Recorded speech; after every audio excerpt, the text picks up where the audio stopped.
ये है मिल्की वे, वो गैलेक्सी जहाँ पर हमारा सूरज, हमारी धरती रहती है। क्या आपने कभी सोचा है कि ये कितनी बड़ी होगी?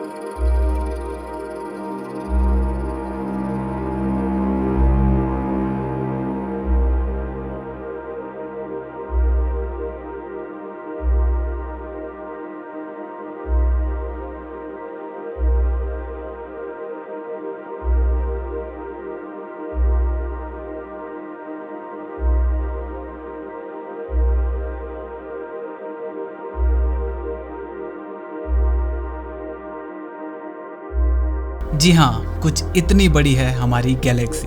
अगर हम साइड कंपैरिजन की बात करें तो ये है हमारा सूरज और ये है हमारी धरती, और इसके सामने ये है एक इंसान। हाँ, जो इस पिक्चर में दिख भी नहीं रहा। जस्ट लाइक आपके रूम में धूल के जो कण है, उतना है सूरज के सामने एक इंसान। लेकिन वहीं पर अगर हम अपने यूनिवर्स के सबसे बड़े आइडेंटिफाइड स्टार की बात करें, स्टीफन 218 की, तो उसके सामने ये है हमारा सूरज। मतलब अब हमारा सूरज एक धूल के कण के बराबर है इस बड़े सूरज के सामने। लेकिन वहीं पर अगर हम इसका कंपैरिजन अपनी मिल्की वे से करें तो ये है हमारी मिल्की वे और ये है स्टीफन 218। यानी अब हमारी यूनिवर्स का सबसे बड़ा स्टार एक धूल के कण के बराबर है हमारी मिल्की वे के सामने। और मिल्की वे एक गैलेक्सी है करोड़ों गैलेक्सीज में से। तो यहाँ पर ये सब बताने का मेरा मकसद ये है कि हमारा यूनिवर्स हमारी सोच से बहुत बहुत ज्यादा बड़ा है, और वहाँ पर हम अकेले जीवित प्राणी हो ऐसा होने के प्रोबेबिलिटी बहुत ज्यादा कम है। और इसका मतलब ये भी है कि हमारी धरती एकलौता ऐसा प्लेनेट नहीं हो सकती जो जीने लायक है। हमारे यूनिवर्स में कई ऐसे प्लेनेट्स होंगे जहाँ पर जीवन पॉसिबल है, और हम एक छोटे से जीव जो कि एक छोटी सी गैलेक्सी के एक बहुत ही छोटे से स्टार का चक्कर लगा रहे हैं, वहाँ पर देशों को बांट रहे हैं, बॉर्डर्स बना रहे हैं, लोगों को अलग अलग नजरिए से देख रहे हैं। देशों के अलग अलग लीडर्स हैं। इंडिया को कोई रिप्रेजेंट करता है, यूएस को कोई और, चाइना को कोई और। लेकिन अगर मैं बात करूं अलग जीवन की, एलियंस की, मान लो कल एलियंस हमारे यूनिवर्स में आ जाते हैं, तब हमारी तरफ से रिप्रेजेंट कौन करेगा? भारत का रिप्रेजेंटेटिव, यूएस का, या फिर चाइना का? नहीं, तब हमें कलेक्टिव पीस की तरह काम करना पड़ेगा। तब कोई भी इंडिया नहीं होगा, कोई भी यूएस, कोई चाइना, कोई पाकिस्तान नहीं होगा। तब हम बात करेंगे एज अ अर्थ। और ऐसे में मैं आपसे ये पूछना चाहता हूँ कि अगर ऐसा हुआ तो हमारी धरती को रिप्रेजेंट कौन करेगा? आपके नज़रिए में कौन है ऐसा जो हमारी धरती का एक्चुअल रिप्रेजेंटेटिव बनकर उन एलियन से बात कर सकता है? मेरी नज़र में है एक इंसान, और वो है ये इलॉन मस्क की दूरदृष्टि और रिस्क टेकिंग एबिलिटीज इतनी ज़्यादा है कि इससे बेहतर इंसान अर्थ को रिप्रेजेंट करने के लिए कोई दूसरा मेरी नज़र में तो नहीं है। और इनका ये मानना है कि आज के टाइम में हम अपने रिसोर्सेज, अपनी एनर्जी और अपने टाइम को वेस्ट कर रहे हैं। इलॉन मस्क का कहना है कि जब तक हम अलग अलग बंटकर काम करेंगे तब तक हमारा कुछ भी नहीं होगा, या फिर जब तक हमें ये रियलाइज होगा ना कि हमें एक साथ होकर काम करना चाहिए, अलग अलग देश बनकर नहीं बल्कि अर्थ की तरह सोचना चाहिए, तब तक बहुत देर हो चुकी होगी। और इसीलिए वो अकेले इस काम में लगे हुए हैं कि वो किसी तरीके से अपने ह्यूमंस को हमारे धरती से अलग किसी प्लेनेट में स्टेब्लिश कर पाए। इलॉन मस्क ह्यूमैनिटी की पॉसिबिलिटीज को दो तरीके से देखते हैं। या तो हम धरती पर तब तक रहेंगे जब तक कोई ऐसा दिन नहीं आता कि हमारे यूनिवर्स से कुछ अजीब सी चीज हमारे धरती से टकराई और सब कुछ खत्म हो गया। ये चीज कई बिलियन साल बाद हो सकती है, या फिर ये चीज कल भी हो सकती है।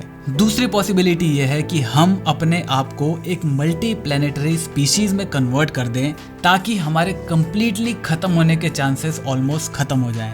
अगर किसी वजह से हमारी अर्थ खत्म भी हो जाती है तो दूसरे प्लैनेट्स पर जो इंसान है वो इंसान की स्पीशीज को आगे बढ़ा सकते हैं। इवन नासा ने तो ये ओपनली एडमिट करा है कि एस्टेरॉइड्स को स्पॉट करना एक बहुत ही डिफिकल्ट काम है। इवन 2019 में एक फुटबॉल फील्ड जितना बड़ा एस्टेरॉइड जिसका नाम 2019 ओके था, वो सिर्फ एक दिन पहले स्पॉट हो पाया। जब वो हमारी धरती और हमारे मून के बीच में से निकला था। तो हमारा स्पेस दिखता शांत जरूर है, लेकिन ये है बहुत ज्यादा डरावना, और कब क्या होगा ये कोई भी नहीं जानता। अब यहाँ पर मार्स को एकदम से लिविंग प्लेनेट बनाना भी पॉसिबल नहीं है। देखो, किसी भी प्लेनेट पर जीवन के लिए एक एटमॉस्फेयर चाहिए।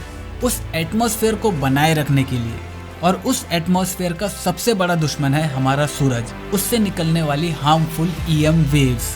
अब हमारी धरती पर एक मैग्नेटिक फील्ड का कवच है जो इन EM वेव्स से हमारी धरती को बचाती है, हमारे एटमॉस्फेयर को बचाता है।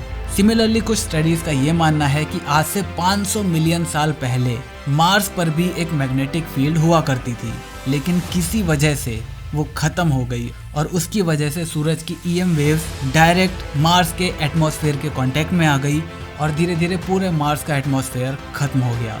अब मार्स पर एटमॉस्फेयर बनाने का दो ही तरीका है, या तो किसी तरीके से मार्स की मैग्नेटिक फील्ड को दोबारा से लाया जाए, या फिर एटमॉस्फेयर बनाने का कोई ऐसा तरीका हमें मिल जाए जिससे हम एटमॉस्फेयर जिस रेट से बना रहे हैं, सूरज की वजह से जिस रेट से एटमॉस्फेयर खत्म हो रहा है, बनाने का रेट ज्यादा हो खत्म होने के मुकाबले। और मार्स के अलावा अगर हम दूसरे ऑप्शंस को देखें तो यहाँ पर इतनी सारी बहुत डिफिकल्ट प्रॉब्लम्स होने के बाद हम मार्स पर आखिर जाना ही क्यों चाहते हैं? हम किसी दूसरे प्लेनेट का आइडिया क्यों नहीं ढूंढते?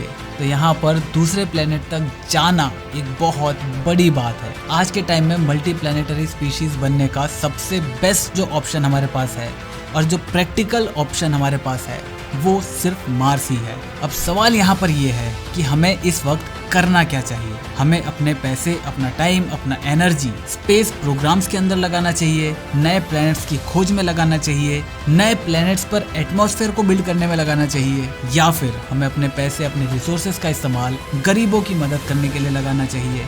ये एक ऐसा सवाल है जो बहुत ही ज्यादा कंट्रोवर्शियल है। आपका क्या मानना है नीचे कमेंट करके जरूर बताना। अगर आपको ये वीडियो पसंद है, वीडियो को लाइक कर देना, चैनल पर नए चैनल को सब्सक्राइब कर देना, क्योंकि हम ऐसे ही ज्ञान बांटते रहते हैं। मैं मिलता हूँ आपसे अगली वीडियो में, तब तक जय हिंद, वंदे मातरम।